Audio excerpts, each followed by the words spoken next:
What's good, everybody? Welcome into the latest episode of Respect Coin. I'm your host, Michael Bolling. As always, plenty to get into. Really excited.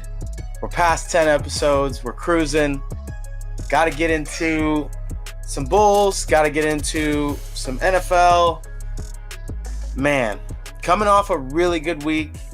Shout out to everyone who reached out, who cashed the parlay last week.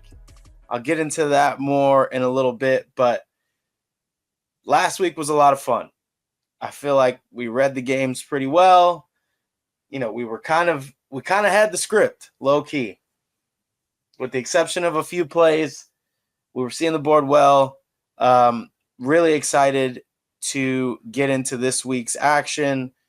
A little bit of a bye week. No NFL this week. Obviously, the Super Bowl will be played a week from now in New Orleans, Chiefs and Eagles.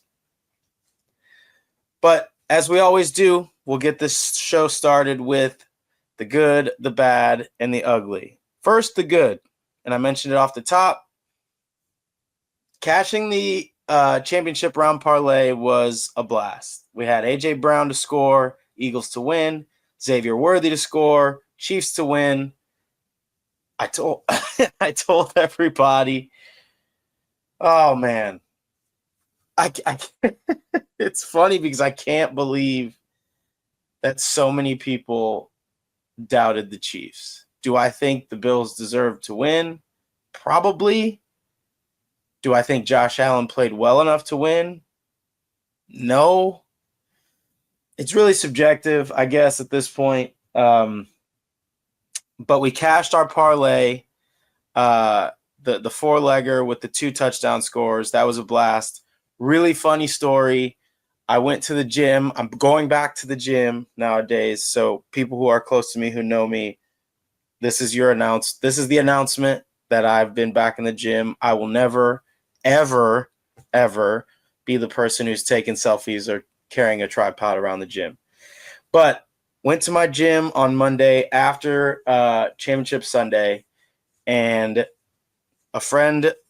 a random gym friend, we're taking a workout class together, said that I popped up in his feed and he tailed the parlay and it cashed. And that was top 5 moment of 2025. And it's early, but that was really cool. And obviously, you know, he asked me about, you know, do I do this for work? And I said yes. And, you know, it was cool and it was a fun moment. But truthfully, I think the conversation became more fun to me as I continued to kind of go on about, you know, how I have this pod and how I love digging into the numbers and just finding the data to kind of help inform bets. So I hope that guy's listening now. If he is, shout out to my boy. But yes, it was awesome to win that parlay.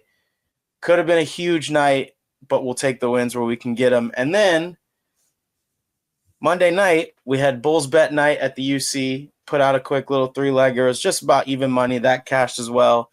Shout out to 𝗵cie𝗰𝗶𝗹 for clutching up in the last minutes of the game, making a logo 3 to put the Bulls ahead. That was a fun moment. Kind of riding the momentum. Not going to lie, it's been a good week, with the exception of a couple random NBA parlays that didn't come through. I might have found my niche in NHL. I bet 𝗵cie𝗰𝗶𝗹's saves against – who did they play? I can't even remember now. But he had 29 saves. It was plus money, and that cashed. So going to dig in on some NHL because I'm going to need something to do, and this is how we get into the bad. The bad, sadly, friends, colleagues, coworkers, people I don't know, we only have one NFL game left to bet. I think that the post-football depression, first thing is like you're in denial. It's like, whatever. We're on to March Madness.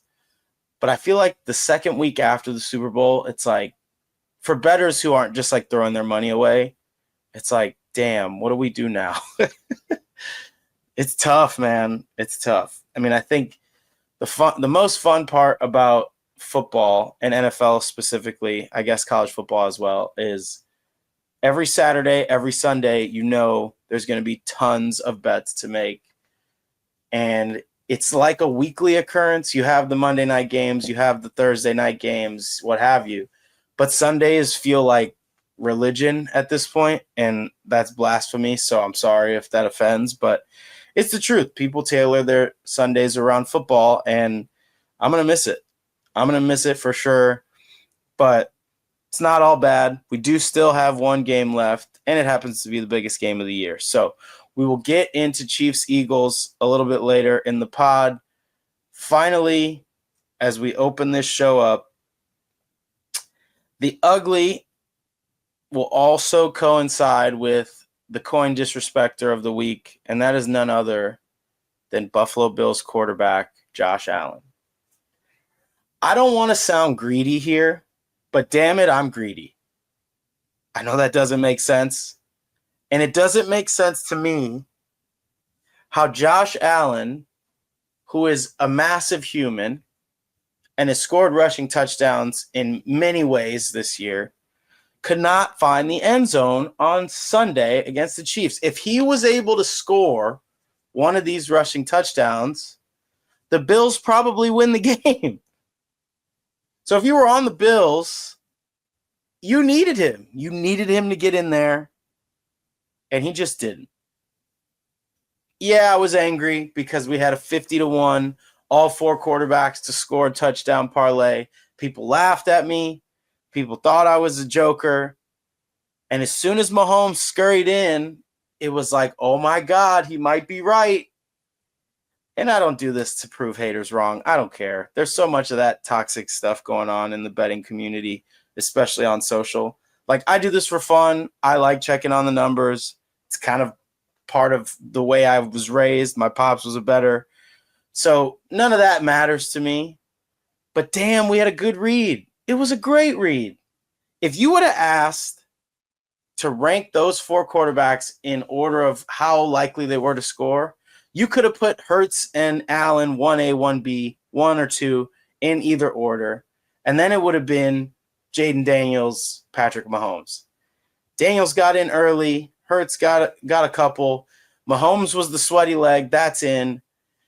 And then Josh Allen just started running the ball like Boston Scott, just like playing small for some reason. So Josh Allen did not respect coin, and now he's probably going to have to go to Orlando to play in the Pro Bowl.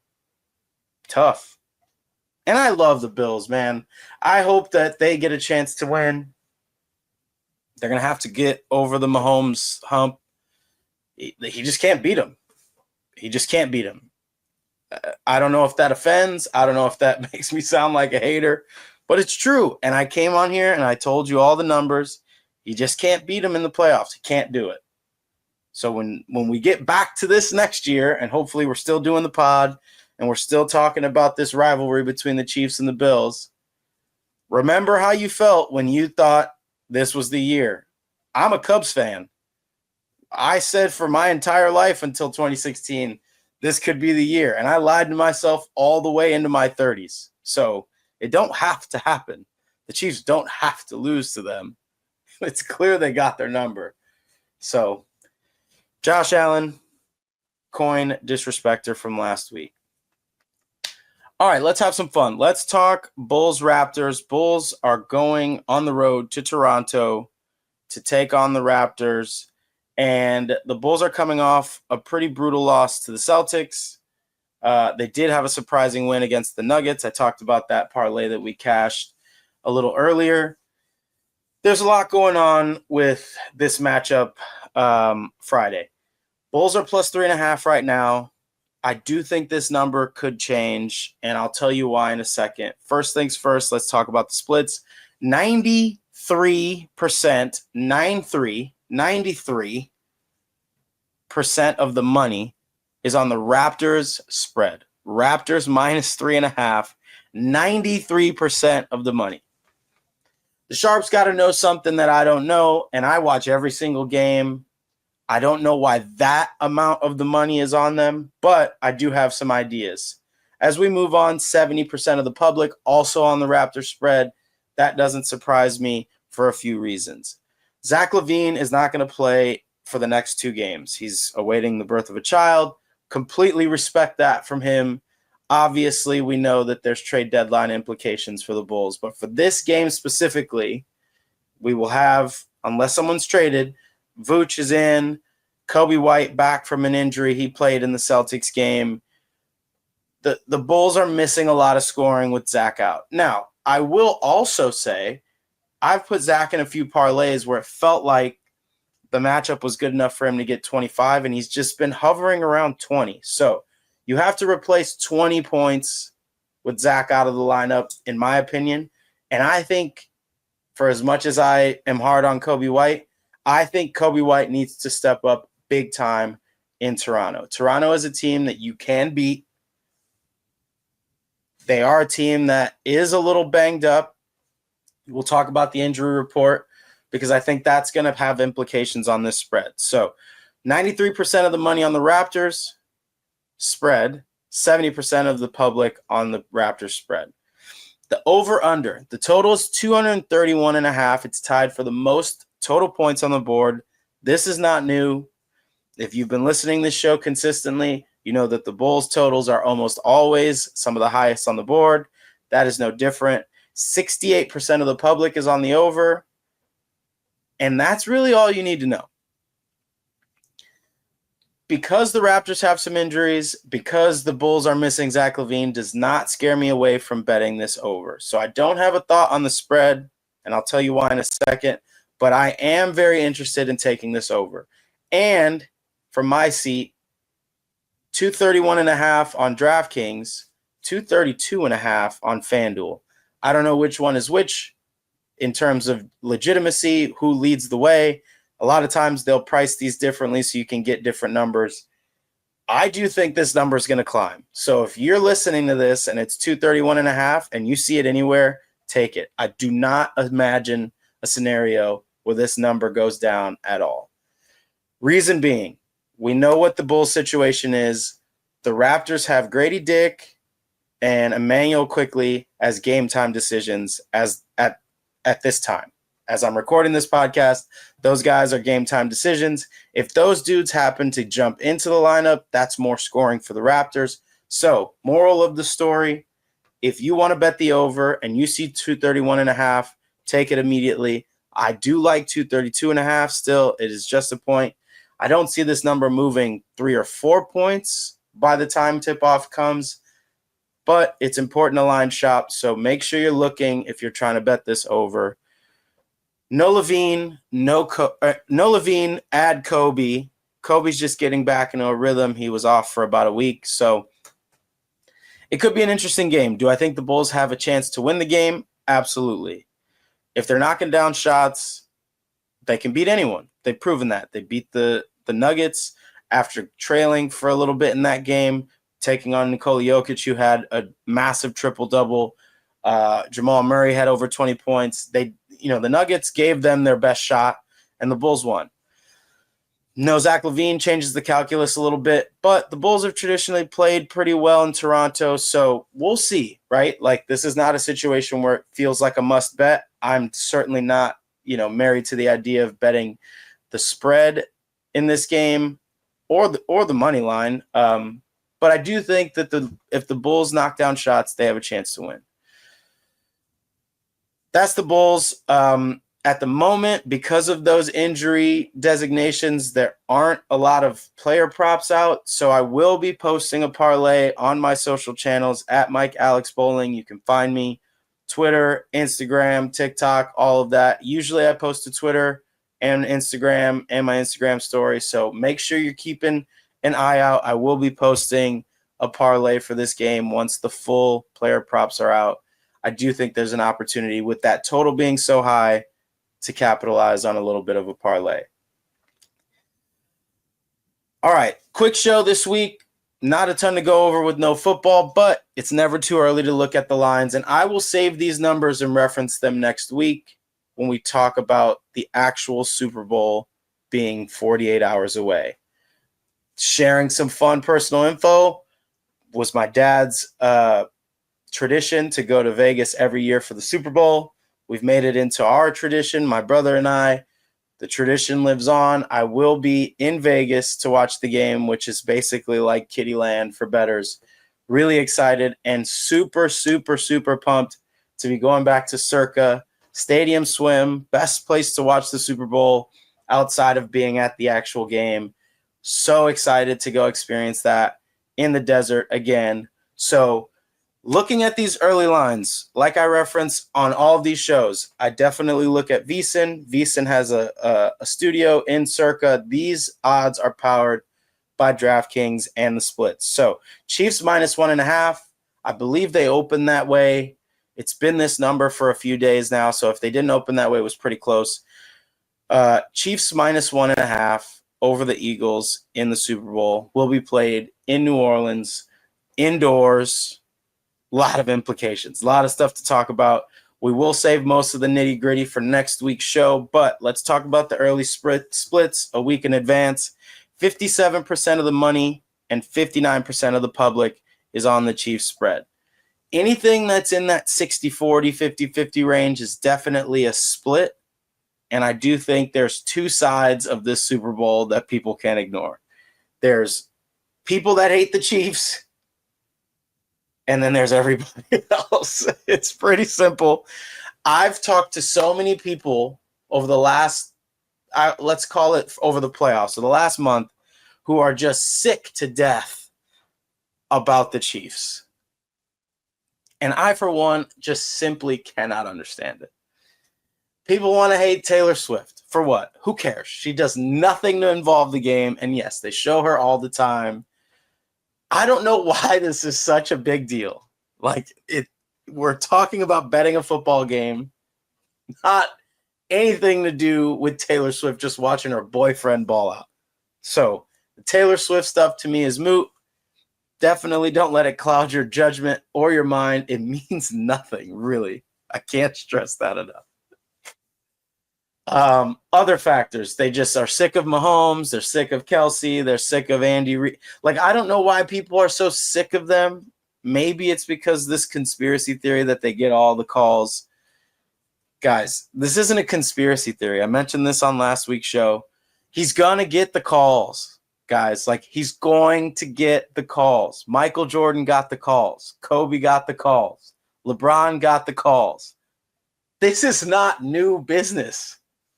And I'm telling you this because I know it. And deep down, even if you hate the Chiefs, you know it. So again, I will implore the audience one more time. Let's take emotion out of it and just bet with your head. If you think the Chiefs are going to get all the calls and you think this is going to be a close game, which Vegas obviously does think that it's going to be a close game, -1.5, just bet the Chiefs. Just bet the Chiefs. You don't have to, like, emotionally root for the Chiefs. Like, my boy Damien, I was watching the game with him. He was on the Bills, and I was rooting for the Bills. And I had money on the Chiefs, and I had money on the Chiefs in the parlay, because you can separate it. I can separate it. I don't want to easily say that everyone can separate it, because it's clear that people can't. But if you really don't have a judgment on the Eagles, bet the Chiefs. If the Eagles win, you will be happy as hell that the Chiefs finally got knocked off. And if the Chiefs win, you finish the football season with some money in your pocket. Plain and simple. It just, like, doesn't feel like a crazy concept to me. So again, 57% of the money on the Chiefs -1.5, and 59% of the public is on the Chiefs. In terms of the total, I found it very interesting that both the money and the public, 83%, was on the over. I don't know which way this number is going to go, but it's certainly going to move. 83% is going to cause some shifting. I don't know which way. It does sound like it may continue to rise, but then you might get, like, really, really big money on the under. What was the score last time they played? 38-35, I believe, was the final score when they played a few years back. That's well over. But the difference, I think, in this game is the Eagles can very much rely on the run game, and the Chiefs did not necessarily defend the run very well. James Cook had a really good game last week. The difference here is 2 weeks to prepare. I do think Saquon's going to have a really good game, and I'll touch on some stuff with that a little later. But if I were Nick Sirianni, and everyone has their opinions on him as a coach, it's hard to argue a guy that young getting to the Super Bowl twice. Got to win one. Who knows if it'll be this time around? But he's doing something right. He's got a good staff. They got a great offensive line. Listen, I lean under at this number, and I definitely am going to wait in case it continues to climb, simply because my game plan, if I was Nick Sirianni, would be to run the hell out of the ball and keep Patrick Mahomes on the sideline. The Bills did a great job for 3 quarters of managing the time of possession. It felt like there was so many tight shots of Mahomes just in his big parka, just sitting around.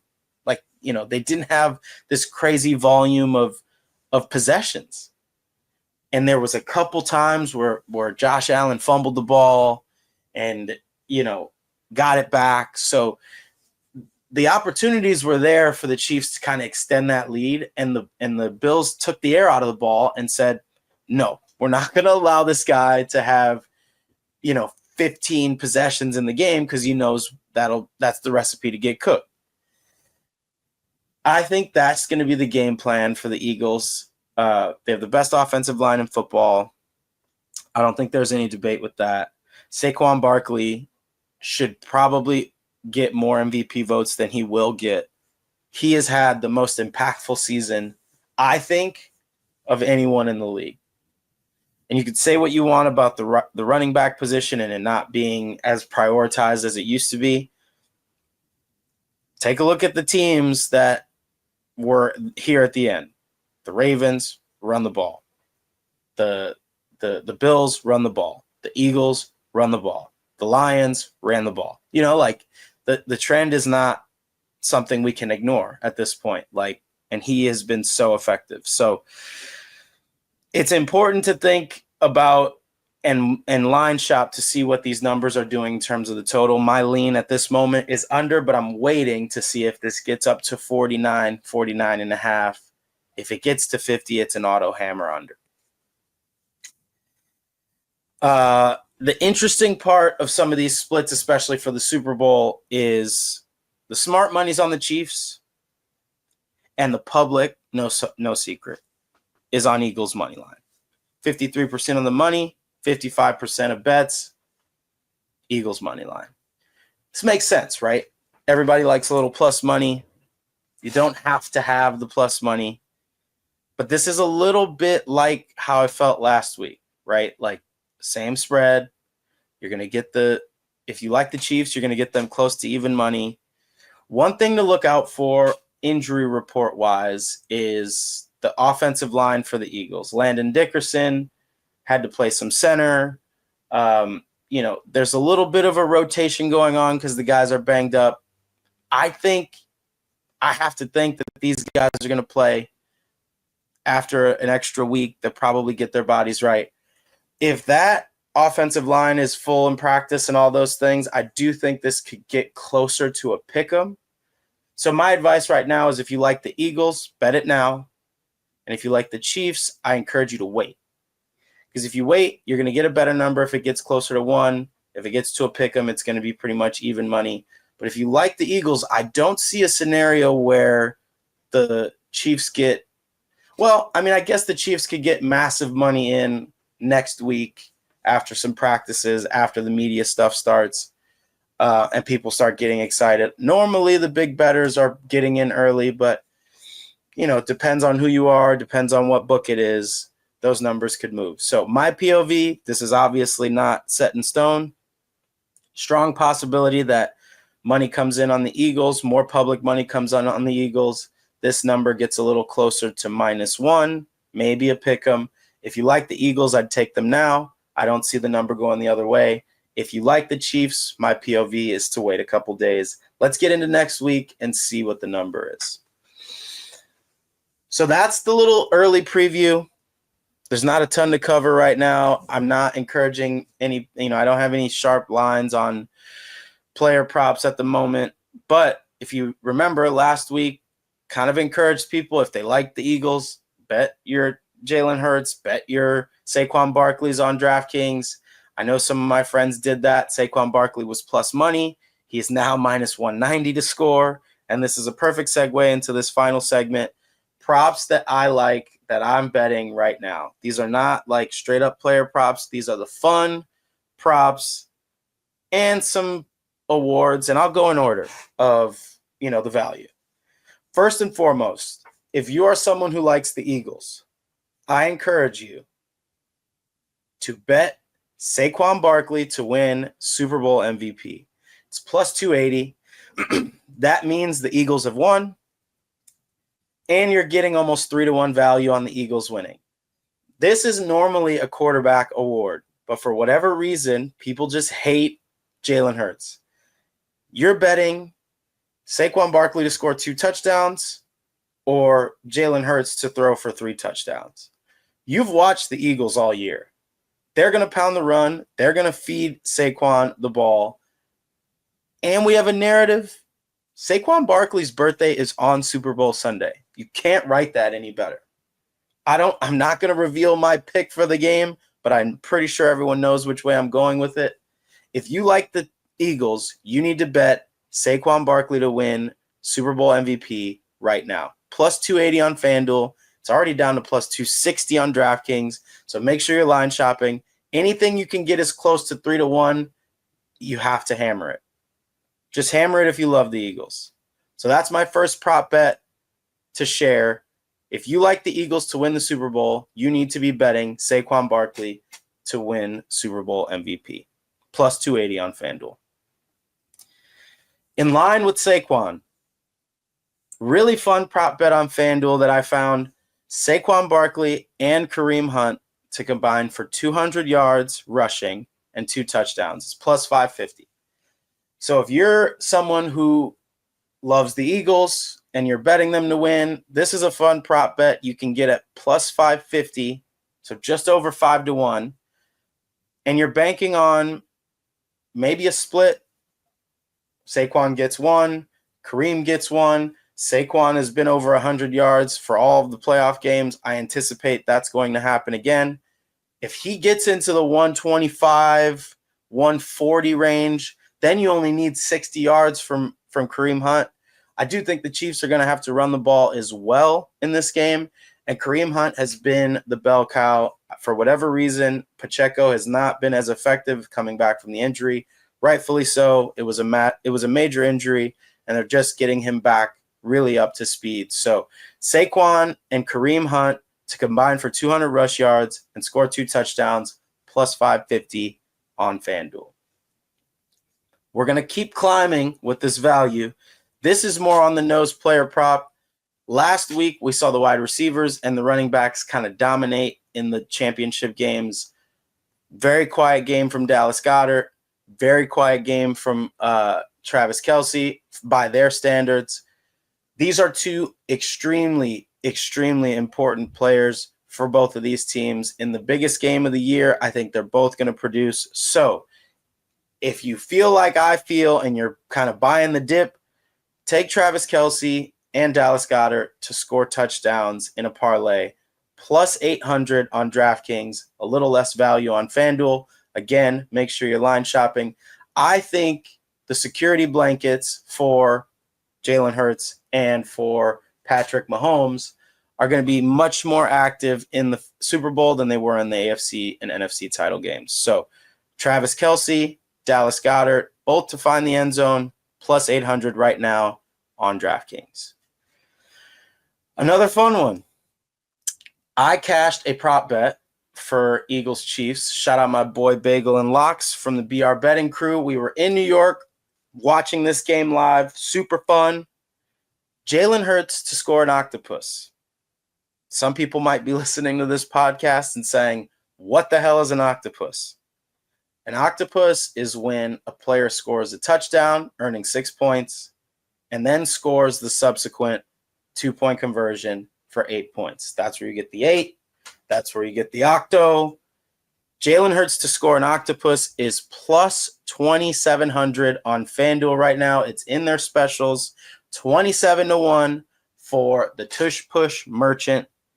You're talking about a running touchdown, a tush push, and then get him back on the line and tush pushing again. It happened last time they played, and I think it could happen again. This is certainly not a lock. There's so many plays that can be run.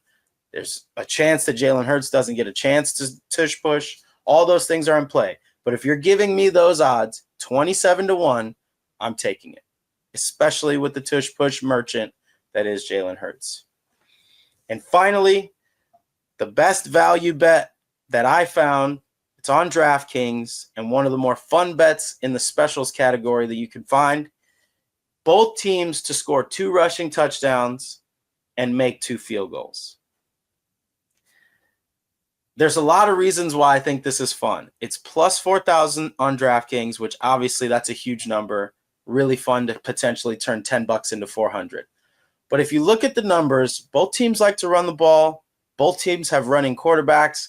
Obviously, Mahomes kind of went against the grain last week, but they actually ran a direct snap run play to him.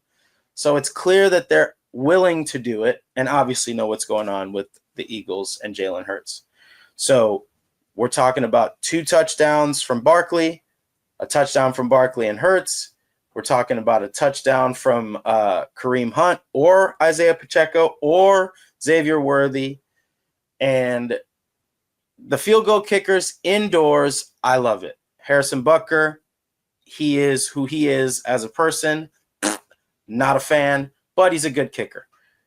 Jake Elliott has been very reliable recently. I know he had a pretty rough season, but he's been really good, and he's been here before. It's not new to him. He's kicked big field goals. So both teams to score 2 rushing touchdowns, both teams to have 2 field goals, plus 4,000 on DraftKings. And that's all I got for this week. Like I said, short episode, keeping it short and sweet, feeling really excited to bet the Super Bowl and really excited to continue our winning ways. So thank you to everyone who's been listening. Spread the word, share it on your socials. I appreciate all the love. It's been really fun. Sad that the football season is coming to an end, but just to put a bow on this week's episode, I'm going to be down in Lexington, Kentucky this weekend to watch Jon Calipari return with Arkansas to Kentucky. So if anyone has Arkansas versus Kentucky locks, I need you to hit me up because there's no way I'm going down there and not betting on that game. Huge game, crazy vibes, I'm sure. Really excited to see the atmosphere. So hit me up on social at @MikeAlexBolling. Be on the lookout. I will be posting a Bulls parlay on my social channels. And if you got the locks on college football, please hit me up. I want to hear it. I want to see it. I want to tail it. And I want to win some more money. Why? Because I respect coin. And I hope you do too. So thank you again for listening. And as always, call your people, call your mom, call your dad. Stay close with the fam. And let's get some more money this week as we approach the final football game of the season, Super Bowl, Chiefs versus Eagles in New Orleans. So much to get to next week. We'll do a full breakdown. We'll talk about the player props. We'll cook some parlays. We'll cook some long shots. And we will have a blast as this football season ends. I'm Mike Bolling. As always, I appreciate you listening. Like, subscribe, comment, hit me up on social, and very much thank you for listening. Peace.